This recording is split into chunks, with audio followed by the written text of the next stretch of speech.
thank you for the floor. So the title of my poster was already mentioned. So I will just add that this is a joint work with Joachim Asch and Pavel Stojíček. And I will just describe shortly the model. So we consider a classical point charged particle which moves on a punctured plane. And we assume that it is influenced by a homogeneous magnetic field which is perpendicular to the plane, and also by a periodically time-dependent singular flux tube which pierces the plane.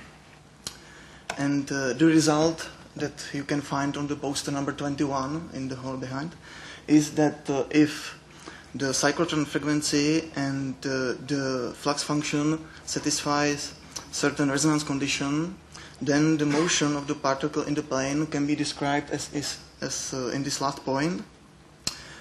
So it moves in such a way that it gets arbitrarily close to the origin, so to the point where the flux pierces the plane, and also escapes in arbitrarily far from the origin.